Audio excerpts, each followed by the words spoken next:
வணக்கம். நம்ம சேனலுக்கு தொடர்ந்து ஆதரவளித்து கூட இருக்கும் நல்ல உள்ளங்களுக்கு நன்றி. ஈரோட்டில் என்ன நடக்கிறது அப்படிங்கிறது போன தேர்தலில் பார்த்தீங்கன்னா பரபரப்பாக இருந்தது. இந்த தேர்தலில் பரபரப்பு இல்லை. அதற்கு காரணம் திமுக தலைமை போட்ட உத்தரவு.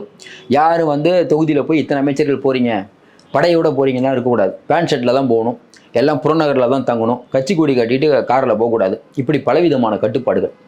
இந்த பக்கம் பார்த்தீங்கன்னா சீமான் எப்படியும் நம்ம கட்டுத்தொகையாவது வாங்கிடணும், டெபாசிட் வாங்கினுங்கிறதுக்கு பெரிய அளவுக்கு போராட்டம் பண்ணுறாரு. குறிப்பாக பார்த்தீங்கன்னா ஏற்கனவே தென்னரசு, அதுக்கப்புறம் பார்த்தீங்கன்னா மாவட்ட செயலாளர் அதிமுக ராமலிங்கம், இவங்கெல்லாம் கவுண்டர் இனத்தை சேர்ந்தவர்கள். அதனால் கவுண்டர் இனத்தினுடைய வாக்குகளை குறிவைத்து சீமான் சில வேலைகளை பண்ணுறாரு. அதையும் பார்த்தீங்கன்னா ஏற்கனவே இந்த இந்திராநகர் உள்ளிட்ட தொகுதிகள்லாம் பார்த்தீங்கன்னா இன்றைக்கி மாதவகிருஷ்ண வீதி இங்கெல்லாம் பார்த்தீங்கன்னா உங்களுக்கு வட மாநிலத்திலவர்கள் அதிகம், அதில் ஒரு 10,000 ஓட்டு இருக்குது. அந்த வாக்குகளை குறிவைத்து சீமான் காயின் ஊற்றிட்டு இருக்காரு. ஏன்னா அவங்கெல்லாம் பிஜேபிக்கு ஓட்டு போடுறவங்க. என்னங்க பிஜேபி எதுக்கக்கூடிய ஆளாச்சுன்னா என்ன பண்ணுறது, தேர்தல் வந்துருச்சு, பிஜேபி ஏன்னா யாராக இருந்தாலும் ஓட்டு தான் முக்கியம். இப்போ அதிமுக ஓட்டு போடுமான்னு பார்த்தா சீமான் பெரியாரை விமர்சித்ததால் பின்னடைவு தான் ஏற்படும் ஜெயக்குமார் சொல்லிட்டார். அதுவும் இல்லாமல் இதே மாதிரி சீமான் பெரியாரை விமர்சித்தால் அதிமுக பொறுத்து கொள்ளாதுன்னு வேறு சொல்லிட்டார். அதிமுக ஓட்டு போடுவாங்களான்னு தெரியல.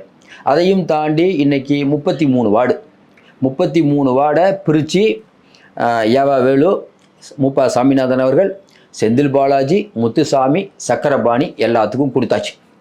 இப்படிப்பட்ட சூழ்நிலையில் அவங்களுடைய ஏரியாவில் இருக்கக்கூடிய நிலவரங்களை கண்காணிக்கிறதுக்கு அன்பழகம் கலை அறிவாலயத்துலேருந்து போய் அங்கேயே உட்காந்துட்டார்.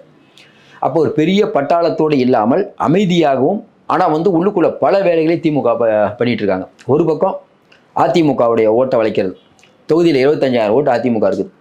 ஒரு 60 பூத்தில் அதிமுக முன்னிலை பெற்றுச்சு போன தடவை. அப்போ என்ன பண்ணலாம்?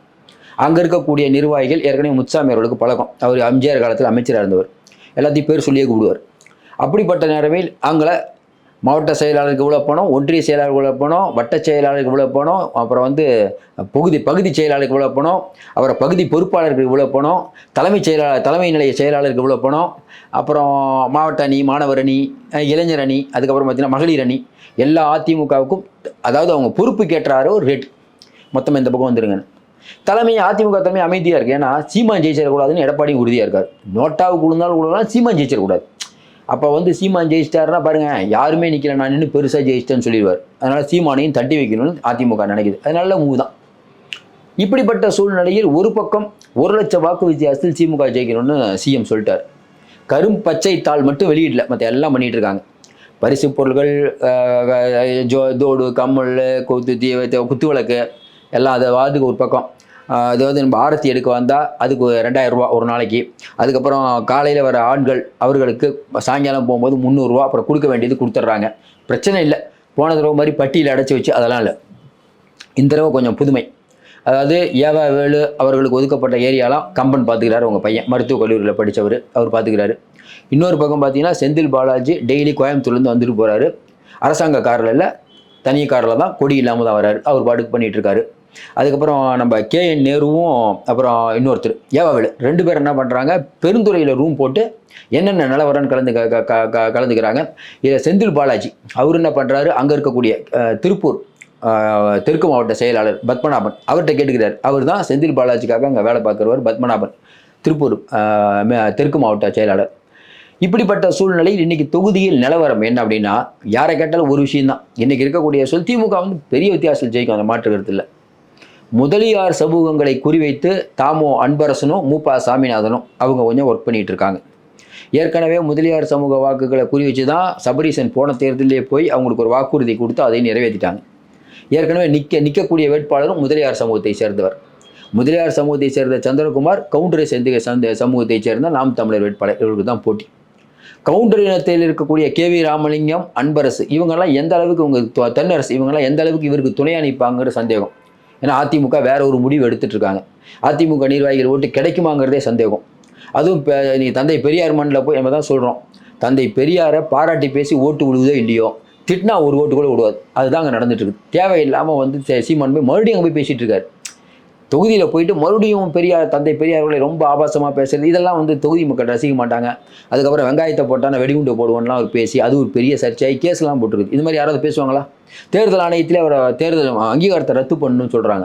நீங்கள் ஒரு ஒரு ஒரு விஷயத்தை பேசும்போதுங்க, யாராவது எங்களை அடித்தா கூட நாங்கள் திருப்பி அடிக்க மாட்டாங்க, நாங்கள் அமைதியாக இருப்போம், அப்படி தான் பேசணும். அதை விட்டுட்டு இல்லை நாங்கள் வந்து எங்கள் மேலே அடிச்சிங்கன்னா திருப்பி அடிப்போம் அப்படிலாம் பேசினா வெகுஜன மக்கள் ரசிக்க மாட்டாங்க. பார்த்துட்டு இருக்க மக்கள் என்ன நினைப்பாங்க, என்னடா இது ஒரு மாதிரி சாதாரண ஒரு ஒரு 3ஆம் தர 4ஆம் தர பேச்சாளர் மாதிரி பேசுகிறாரு நினைப்பாங்களா இல்லையா? சீமானுக்கு அந்த நிலைமை தான். சரி, இப்படி போயிட்டு இருக்கும்போது இன்றைக்கி இருக்கக்கூடிய நிலைமையில் எந்த வார்டில் நல்லா பெர்ஃபார்ம் பண்ணுறாங்க அப்படின்னா, ஈரோடு முழுக்க முழுக்க முழுக்க நம்ம இவர் தான், யார், நம்ம முத்துசாமி தான். முத்துசாமி என்ன கணக்கு போடுறாரு, அடுத்த தேர்தலில் இங்கேயே நிற்கலான்னு கணக்கு போடுறாரு. அவர் காய்ச்சலாக இருக்கும்போது கூட சந்திரகுமார் பிரச்சாரத்துக்கு போகல, இவர் இல்லாமல் சந்திரகுமார் பிரச்சாரத்துக்கு போக மாட்டுறாரு. என்ன கால்குலேஷனு, ஏற்கனவே பார்த்தீங்கன்னா இன்னும் குறிப்பாக பார்த்தீங்கன்னா தென்னரசு ஒரு 43,923 ஓட்டு வாங்கினார் போன தடவை. இப்போ அந்த வாக்குகளில் ஒரு 25,000 வாக்குகள் நம்ம இந்த பக்கம் வைக்கணும்.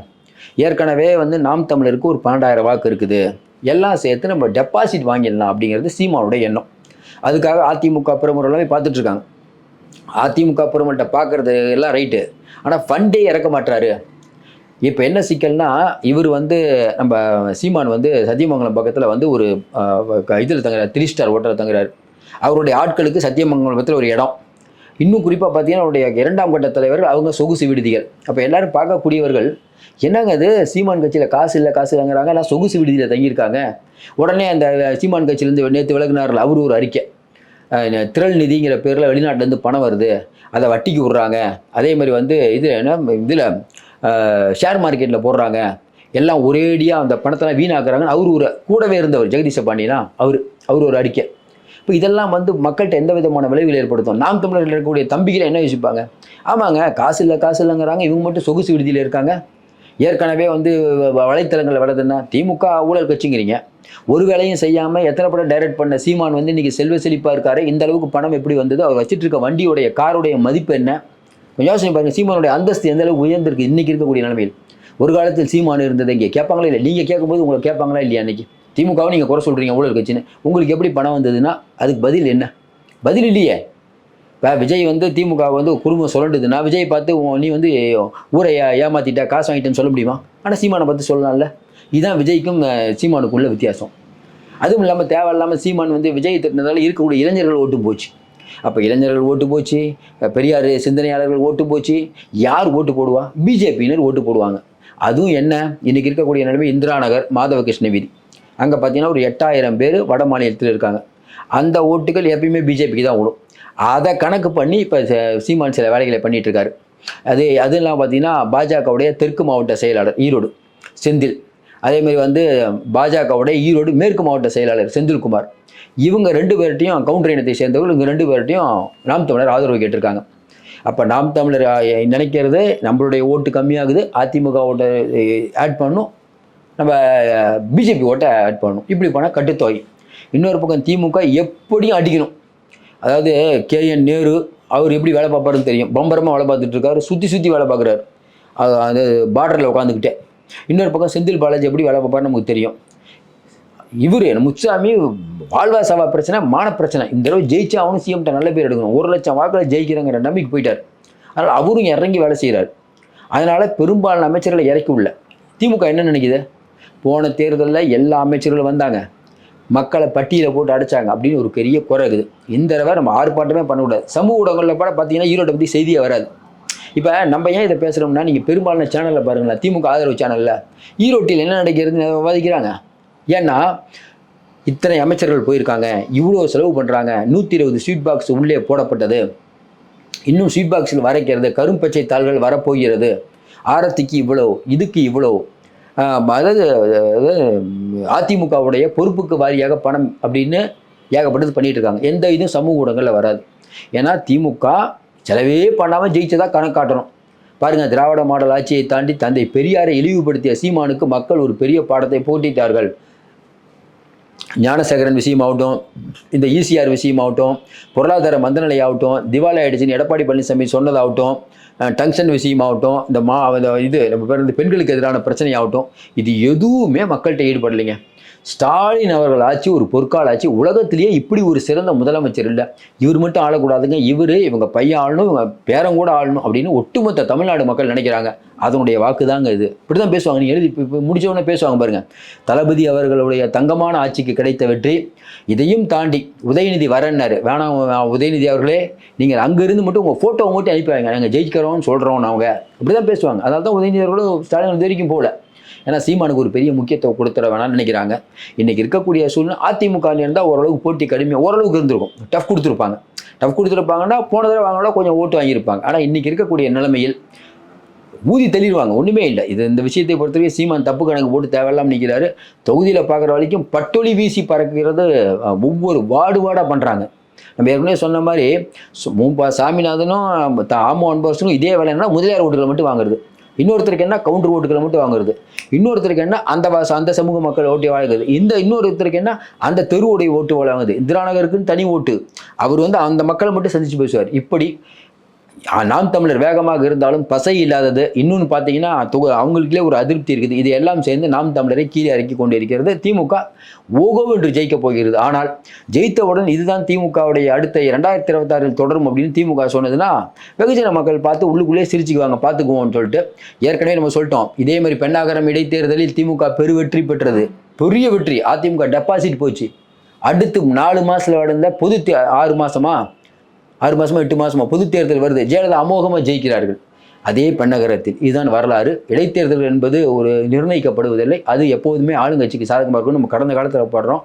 பொறுத்திருந்து பார்ப்போம். மீண்டும் சந்திப்போம். நன்றி, வணக்கம்.